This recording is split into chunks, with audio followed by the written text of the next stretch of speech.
Welcome back to Arise News Hour. I'm Charles Anyekolu. Now to Guinea, the poor West African nation of about 13 million people, which has been shaken by violence during weeks of demonstrations over possible plans by President Alpha Conde to seek a third term in office, which is banned by the constitution. President Conde has asked his government to look into drafting a new constitution which would allow him to run for another term. At least 18 civilians have been killed since October, dozens of people have been wounded, and dozens more arrested. During recent demonstrations, Guinean gendarmes and police officers forcibly dispersed opponents of the president. It comes after President Conde confirmed that parliamentary elections will be held in February. Amnesty International says there are red lights flashing in respect of human rights in Guinea and has denounced massive and arbitrary arrests in the country. Well, for more on this, I'm joined now by the African Affairs analyst and publisher of Africa Briefing, John Ofe-Ansah. John, explain to us briefly what is happening in Guinea and why they've been protesting, for months now. Yes. President Alpha Conde, after coming to the end of his second 5-year term, is planning to actually change the constitution to enable him to run for a further 5-year term. That is, to run for a third term. And that has been met with widespread opposition by many Guinean nationals. And since last month, there's been many demonstrations across the country, culminating in 16 people having been killed so far. And what President Conde is doing is to stack, the constitutional courts, and it's also tamed the Electoral Commission, and actually delayed parliamentary elections by more than a year, just to protect his narrow majority, which will enable him to amend the constitution.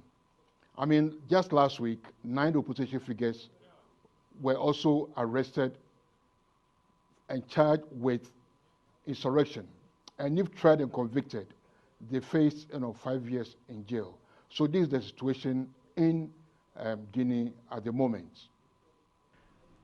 Just a quick point there that what we're hearing, the number of dead is 18, so that obviously the figures that you've got is gone up. But why have the protests not been peaceful, John, and why do they appear to always degenerate into pandemonium and violence, a sort of free-for-all? Yes, it appears the government is doing all it can to quell, the demonstrations, the people's opposition to Alpha Conde's plans. And the people are not, willing, actually, are not ready, to accept the planned extension, of his mandates. So we don't know how this is going to pan out and how this is going to end. But I must also add that Alpha Conde's hand has been strengthened by massive support from Russia, which has a huge bauxite operation in the country. And we mustn't forget that Guinea has the biggest bauxite reserves in the world. And we all know that bauxite is a main raw material for the production of aluminium. And since the U.S. imposed a ban on Rusal, the Russian state-owned aluminum company, Russia has been sourcing more than a quarter of its bauxite from Guinea. So Russia is actually strongly behind Alpha Conde's attempt to extend, his mandate. So much so that on New Year's Eve last year, the Russian ambassador called Bregazi actually made a nationwide TV address in Conakry, the capital of Guinea, saying that what Alpha Conde was doing was right. And I quote some portions of his speech. He said that Alpha Conde is legendary, and asked Guineans, do you know how many countries in Africa that do better? Do you know many presidents in Africa who do better? It's constitutions that adapt to reality, and not reality that adapts to constitutions. So this tells you, the weight, the weight of Russia's support, for President Alpha Conde. Now, there have been suggestions that the police have been targeting the opposition, including a former Prime Minister, Sadia Toure, who was recently caught up in the protests. I mean, how credible are those suggestions?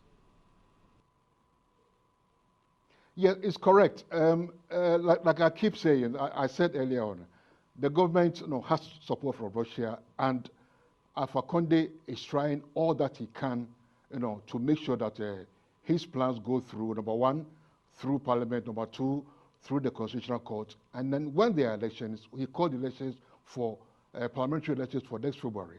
The Electoral Commission has been tamed, so there's no way that his party, or there's no way Alpha Conde's party is going to lose its narrow majority. If anything, the narrow majority is going to be increased. So, I mean, what's the atmosphere like now in Conakry, the capital? Quiet but tense, with things looking and feeling very dicey, schools and many offices still closed? I couldn't hear the question well, but... I said, what's the atmosphere like now in Conakry, the capital? Quiet but tense? I mean, things still looking and feeling very dicey, schools and offices still closed? Yes, there's going to be some quiet, yes, but I believe, it is just a law, a temporary law, between, the demonstrators, the people, and the government vis-a-vis President Alpha Conde. But I believe they are not going to give in, until Conde changes his mind. But the situation is fluid. And are there any prospects of getting the two sides, the government and the opposition, to meet and talk? I understand religious leaders have been trying to mediate, but the opposition have set a precondition, and that is that the president must give up the idea of a third mandate.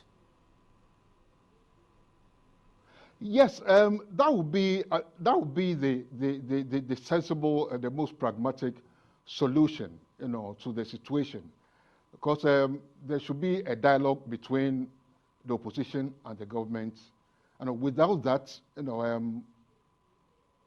it will go on. There will be chaos. Chaos will be the order of the day. But I believe dialogue between the government and the opposition is the best way forward to resolve the situation. Yeah, but the question is there any prospect of that dialogue? Well, it depends on how intransigent or not Alpha Conde is. Well, if